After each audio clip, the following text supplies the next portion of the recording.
आप सभी को नमस्कार। आज हम देखने वाले हैं क्रिया की परिभाषा, क्रिया के भेद, उदाहरण व विविध प्रतियोगी परीक्षाओं में सबसे ज़्यादा पूछे जाने वाले प्रश्न। वीडियो को आखिरी तक देखिएगा और लाइक, सब्सक्राइब, शेयर ज़रूर कीजिएगा। चलिए हम वीडियो की स्टार्ट करते हैं। अब देखते हैं कि क्रिया क्या है। कि वे शब्द जो हमें किसी काम के करने या होने का बोध कराते हैं, सूचना देते हैं, वे शब्द क्या कहलाते हैं? क्रिया कहलाते हैं। जैसे पढ़ना, लिखना, खाना, पीना, घूमना, ये सब क्या कहलाएगा? क्रिया कहलाता है।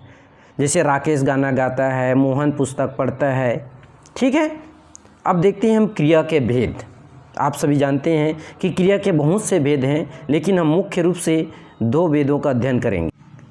वैसे क्रिया के तो बहुत से प्रकार हैं। कर्म के आधार पर जिसका हमको अध्ययन भी करना है, अकर्म क्रिया, सकर्म क्रिया। वैसे प्रयोग एवं रचना के आधार पर भी है, लेकिन बहुत से प्रकार हैं। तो मुख्य रूप से हम क्रिया के भेदों का अध्ययन करेंगे कर्म के आधार पर। तो इसमें 2 प्रकार हैं, सकर्म क्रिया, अकर्म क्रिया। सकर्म क्रिया क्या है? कि जिस क्रिया में कर्म का होना जरूरी होता है, वह क्रिया सकर्म क्रिया कहलाती है। और इन क्रियाओं के असर सीधा सीधा कर्ता पर न पड़ के कर्म पर पड़ता है। वो सकर्म अर्थात कर्म के साथ होता है। जैसे विकास पानी पीता है या मोहन आम खाता है, ये क्या कहलाता है? मोहन का आम खाना कर्म कहलाता है। तो सीधा सीधा कर्म पर प्रभाव पड़ रहा है, इसके कारण से इसको सकर्म क्रिया कहते हैं। और उदाहरण देख सकते हैं कि सुदर्शन गाड़ी चलाता है, रमा सब्जी बनाती है, सुरेश सामान लाता है। तो सीधा सीधा क्रिया का फल कर्ता पर न पड़ के कर्म पर पड़ रहा है। अब हम देखते हैं सकर्म क्रिया के भेद। सकर्म क्रिया के 2 प्रकार हैं। एक होता है एक कर्म क्रिया, दूसरा होता है द्विकर्म क्रिया। तो जिस क्रिया में एक ही कर्म हो तो वह एक कर्म की क्रिया कहलाती है। जैसे तुषार गाड़ी चलाता है, इसमें चलाता क्रिया का गाड़ी जो है क्या कहलाएगा? कर्म कहलाएगा। एक ही है, एक ही क्रिया है चलाना, अतः यह क्या कहलाएगा? एक कर्म क्रिया के अंतर्गत आएगा। वैसे दूसरा देखें कि द्विकर्मक क्रिया, जिस क्रिया में 2 कर्म होते हैं वह क्या कहलाएगा? द्विकर्मक क्रिया कहलाती है। पहला कर्म सजीव होता है और दूसरा कर्म निर्जीव होता है। जैसे श्याम ने राधा को रुपये दिए, है ना। इस उदाहरण में हम देखें, देना क्रिया के 2 कर्म हैं, राधा एवं रुपये। क्योंकि राधा को रुपये दिए, इसलिए यह क्या कहलाएगा? द्विकर्मक क्रिया के कहलाएगा।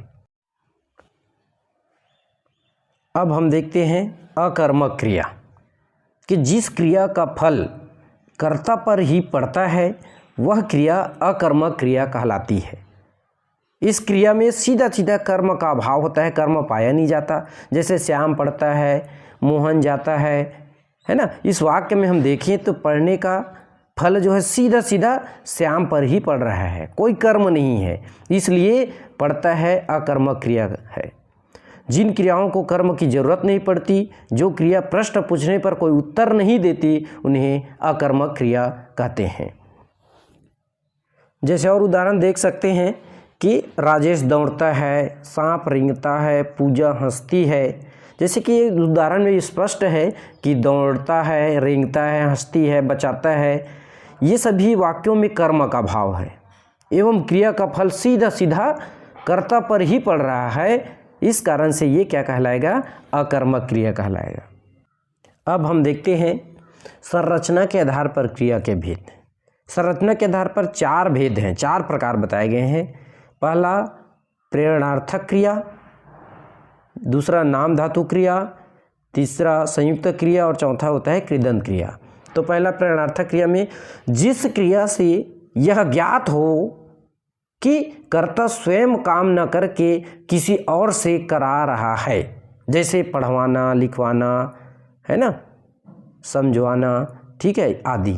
जैसे माता पिता अपने बच्चों से कार्य कराते हैं, मतलब बच्चों से काम करवा रहे हैं, इस कारण से ये क्या कहलाएगा? प्रेरणार्थक क्रिया करता है। प्रेरणा, जैसे सुनील अपने बेटे से काम करवाता है, ये भी प्रेरणार्थक क्रिया है।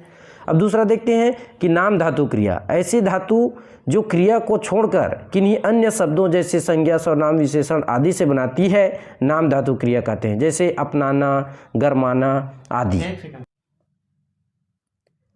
अब हम देखते हैं कि संयुक्त क्रिया तीसरा है, ऐसी क्रिया जो किन्हीं दो क्रियाओं के मिलने से बनती है, वह क्या कहलाता है? संयुक्त क्रिया कहलाती है। जैसे खा लिया, चल दिया, पी लिया आदि। जैसे मीराबाई स्कूल चली गई, जैसे है ना, सीता महाभारत पढ़ने लगी, तो ये क्या कहलाएगा? संयुक्त क्रिया कहलाता है। फिर चौथा हम देखते हैं कृदंत क्रिया, कि जब किसी क्रिया में प्रत्यय जुड़कर उसका नया क्रिया रूप बनाया जाए तब वह क्रिया कृदंत क्रिया कहलाती है। जैसे दौड़ता, भागता, दौड़ना, है ना, ये प्रत्यय जुड़ा हुआ हो रहा है इसमें। ठीक है। इसके अतिरिक्त विविध प्रतियोगी परीक्षाओं में बेहतर सफलता हेतु नीचे 20-21 प्रश्न दिया जा रहा है। इन प्रश्नों का गहन अध्ययन आप लोग कीजिएगा, आगामी परीक्षा में जो है सफलता के लिए बहुत महत्वपूर्ण है। साथ ही साथ हमारे वीडियो को लाइक, सब्सक्राइब, शेयर ज़रूर कीजिएगा। आपको बेहतर से बेहतर वीडियो हम YouTube चैनल के माध्यम से उपलब्ध कराने जा रहे हैं।